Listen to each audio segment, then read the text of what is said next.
Welcome back to the deep dive. Today, we're digging into a case that's really affected so many people. The tragedy with the four University of Idaho students, Ethan, Xana, Madison, and Kaylee, and, of course, Bryan Kohberger, the man at the center of it all. Our mission here isn't just, rehashing the legal stuff. We want to zero in on something maybe more elusive, his body language, his whole demeanor, really, those silent signals during the sentencing. We're going to explore what his behavior, the unspoken stuff, might reveal, or maybe what it was designed to hide. So let's unpack this. Just try and picture walking into that courtroom. The air is just thick with anticipation and so much pain. All eyes are on this one figure, Kohberger, who seemed almost, unnervingly still. He really became the absolute focal point, didn't he? Not just legally, but for everyone searching for some kind of understanding in this awful situation. Yeah, and what's really fascinating, I think, is how in that kind of setting, where literally every breath, every tiny twitch could mean something huge, his lack of a verbal response, it basically turned his presence into this kind of silent testimony. A silent testimony. That's a good way to put it. And believe me, this testimony was picked apart. We had behavioral experts, countless observers, everyone trying to bridge this gap between the unimaginable loss and the person connected to it. So picture the scene. Courtroom's packed, but it's quiet, like eerily quiet, until you hear the voices of the families. Raw, sometimes trembling voices. They stood up, one by one, sharing memories, but also, anger, grief, just this depth of grief you could almost feel in the room. Every statement just hit hard, like a gut punch, really. A reminder of these vibrant young lives lost. It left everyone watching with, a lump in their throat. And through all of that, under this intense spotlight where every tiny movement or lack of movement was being watched, there sat Bryan Kohberger. And as these incredibly heartfelt, often just harrowing stories were being told, all eyes kept going back to him, searching, weren't they? Looking for any sign, any crack in that composure, a tear, maybe a flinch, anything to show those words were hitting home. But what did people actually see? Well, what most observers consistently reported was this figure of almost unnatural stillness. His face like a mask, really. Impenetrable. Seated with his posture that was so rigid it felt deliberate. Like a wall, built to keep everything out. Courtroom sketches, the footage. It showed a man who barely shifted. Hands clasped tight or just resting flat. Gave away almost nothing, even as the emotion in the room was just overwhelming. Which immediately makes you ask, right? Was he just shutting down under this immense, unbearable pressure? Or was this a calculated choice? A deliberate effort to show nothing? The sources seem to draw a distinction here we should probably get into. Exactly, because, behavioral science often talks about a freeze response. That's when stress is just overwhelming. And that might come with subtle signs, maybe shallow breathing, things like that. But then there's what they call a controlled presentation. That's often marked by extreme, sustained rigidity, a lack of those involuntary stress responses.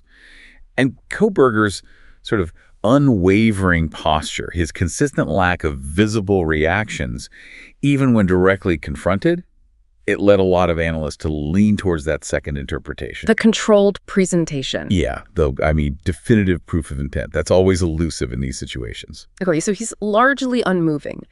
But the sources mention keen observers focusing on micro-expressions, these split-second facial movements that can supposedly betray emotion. Why are these so hard to spot but seen as so important here? Right. Well, unlike a conscious gesture like waving your hand, micro-expressions are typically incredibly fast, less than half a second.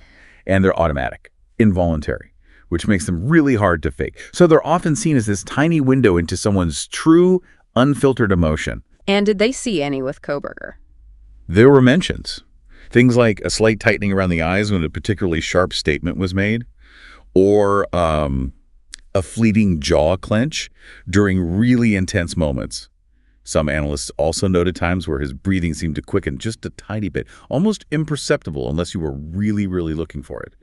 But, and this is crucial, the sources are very clear, these instances were incredibly brief and rare. Right, and for every flicker someone thought they saw, there's this strong counter-argument in the sources saying, hold on. It's just not enough to be sure. Or maybe observers are seeing what they expect to see, projecting meaning onto these tiny things. Absolutely. That's the danger. These minimal signs, they could just as easily be general stress, discomfort, or just like an involuntary reaction to being the most watched person in the room, not necessarily guilt or sorrow. And like you said, they were fleeting, drowned out by these long stretches of that same blank stare. And that really raises the big question, doesn't it? How much can we honestly infer from signals that are so brief, so ambiguous? Yeah. Especially in that kind of high-stakes, high-stress environment. It just highlights how tricky interpreting nonverbal cues really is. And if you connect it to the bigger picture, some sources suggest that the sustained absence of typical distress signals, that might actually be more telling than the rare, fleeting ones that were maybe spotted. What I found really striking looking through the sources was how this control wasn't just about sitting still. It seemed to extend to like every visible part of him under that glare. It wasn't just stillness, it was this profound rigidity. Shoulders squared, back straight, hands folded or resting perfectly still, like every muscle was locked down by sheer willpower. So what did the sources say this kind of self-mastery actually tells us about his mindset? Well, yeah, rigidity is the word often used. And the sources really propose two starkly different ways to read that. On one hand, maybe it's a deliberate effort, projecting strength, or maybe indifference, intentionally not giving anyone the satisfaction of seeing him react. Some observers called it rehearsed. A performance. Kind of. Or on the other hand, maybe it suggests a profound psychological detachment, a shell, as some profilers described it, like the emotional weight of the room just couldn't get through to him. Think about it. No nervous sticks, no fiddling with papers, no adjusting his seat, none of the usual signs you might expect under that kind of intense pressure. Just this steady, almost mechanical presence. It seemed to defy all the emotional chaos swirling around him. So let's dive into the victim impact statements. Those moments were really the crucible, weren't they? Testing his reactions, or lack thereof. And mostly he stayed that same impassive figure. Gaze often fixed straight ahead, or sometimes on the speaker. But what people consistently noted was the absence of any softening. You know, what you might hope to see. No visible tears, no bowed head. Just the steady, almost clinical focus. There was one moment, though, when a parent was speaking about a future stolen, all the milestones her child would miss. Analysts noted his shoulders seemed to hunch just slightly, maybe the closest thing anyone saw to a crack in that armor. But it faded quickly. Very quickly. And what struck many observers even more was how he handled the peaks. When anger flared up alongside the grief, or when someone addressed him directly with these raw, cutting words.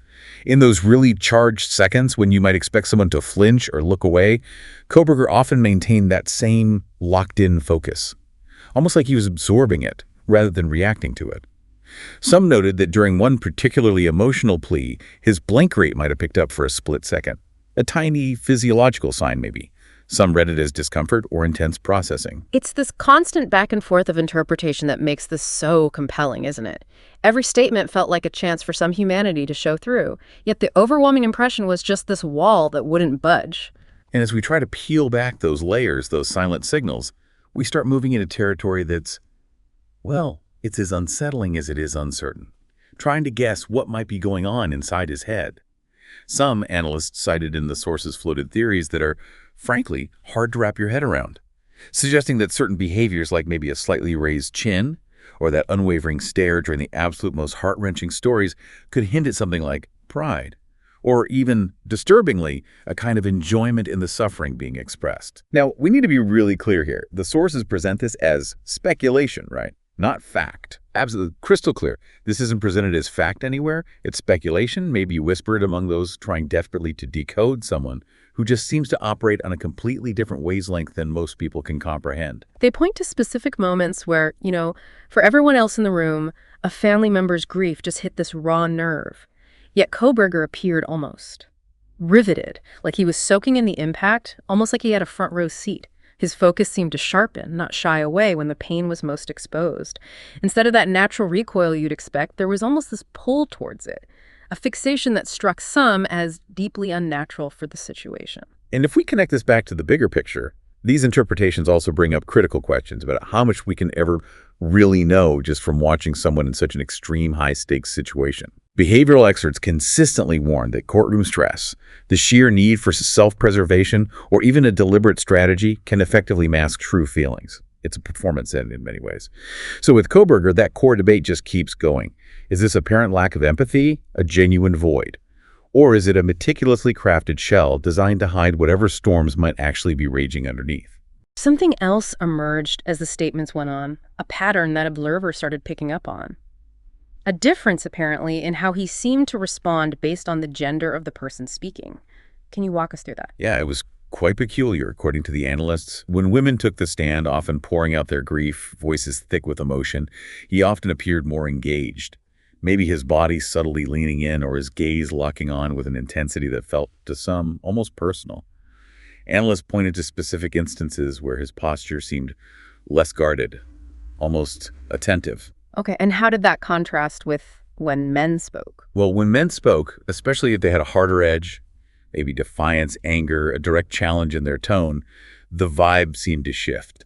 In those moments, Kohberger often seemed to pull back, both physically maybe and in his focus. Subtle signs were noted, like maybe a lower chin, a slight shift in his seat, or his eyes darting away, almost like he was actively trying to avoid that confrontation. So what are we supposed to make of that? This difference wasn't just a one-off thing, you're saying. It happened across multiple statements. That's what the behavioral watchers noted, yeah. It created this thread they couldn't ignore. Now, as for why, that's purely speculative, of course. Right. What theories did the sources offer? Some profilers mentioned in the sources suggested it could relate to, maybe, deeply ingrained psychological biases, or perhaps how he perceives or processes emotional threat or control differently depending on the gendered expression of grief or anger. For instance, a direct, aggressive challenge from a male speaker might trigger a different self-preservation response than a highly emotional, vulnerable plea from a female speaker. It's subtle, yeah, but it adds another layer of complexity to the whole picture of his courtroom presentation. Then came the moment everyone was waiting for. The judge, the gavel, ready to seal his fate. And as those words rang out life imprisonment, no possibility of parole, for each count, the whole room just seemed to hold its breath. Yet, even as these life-altering words landed, Kohberger's demeanor stayed. Well, eerily mechanical. Like the weight of forever behind bars just didn't register. Analysts watching every single second noted it. His face remained locked in that same unreadable mask. His body showed absolutely no flinch, no tremor, not even a hint of the shock or despair you might instinctively expect. And when he got the chance to speak, to offer any final words, he declined. And the tone was so flat, it felt almost scripted. This kind of robotic response, analysts suggested, really painted a picture of someone either profoundly numb to the consequences, or maybe so internally fortified, so walled off that the external world just couldn't touch him. And the atmosphere wasn't just about his reaction, was it? It was also about the ripple effect. You saw the families of the victims showing this mix of, I guess, relief, but also this lingering, deep pain. And the onlookers in the courtroom, too, still searching for any crack in that facade, finding nothing, just that same steady, emotionless gaze. And once those courtroom doors closed, the conversation about his behavior, especially that perceived lack of emotion, it just exploded online. So many people calling it a glaring sign of, a void where empathy should be, a coldness that felt almost inhuman to them. You saw comments everywhere, like a collective venting session, things like, he didn't even blink when his life ended, or there's no soul in those eyes. Now, it's important to remember, this is online chatter, right? Largely unverified, fueled by raw emotion, but it definitely shows how deeply his demeanor struck a public nerve. And beyond those immediate gut reactions, there's this whole swirl of speculation about what it all means. Some people bring up his criminology background, suggesting maybe he saw the whole process as some kind of twisted experiment, or was even disturbingly relishing the attention. Then others argue the complete opposite, that he's just shut down, a shell of a person, crushed by the scrutiny. It does make you think, though, about the pressure even we feel just being observed sometimes, let alone under that kind of intense spotlight. Puts his composure in a strange perspective, doesn't it? That's a really powerful point. And what's clear amid all this noise, all this speculation, is that the public isn't just reacting to the verdict. They're almost obsessed with decoding the man himself, his sentencing moment, that chilling impassivity. It's drawn comparisons to other high-profile cases where detachment became this huge point of debate. And it raises these broader questions, too, like, can the justice system ever truly address whatever void people perceive in him? Or are we, as observers, just desperately seeking meaning in a story that might not have any easy closure? So, as the echoes of that gavel fade, we're kind of left standing at the edge of this mystery, aren't we? A mystery that just refuses to unravel. Bryan Kohberger's courtroom presence. It was like a window into someone whose every silence, every tiny shift became this canvas for all our questions, our fears, our endless speculation. We've gone through the details, looking for any glimpse beneath that surface. Yeah, we saw shoulders maybe hunched slightly under the weight of those words, eyes that seemed to lock on with this unsettling focus, a demeanor that shifted, even faintly, depending on who was speaking. Yet, despite all the analysis, breathing patterns, blink rates, the absence of tears, the hard truth is, we're probably no closer to really knowing Was it profound detachment, unwavering control? Or something far more complex, maybe something unknowable going on inside him? And here's the tough truth we keep coming back to, I think. Body language, no matter how carefully we study it, it isn't a confession. It's not a key that unlocks someone's soul. Often it reflects our own deep need for answers just as much as it might reflect Kohberger's inner world.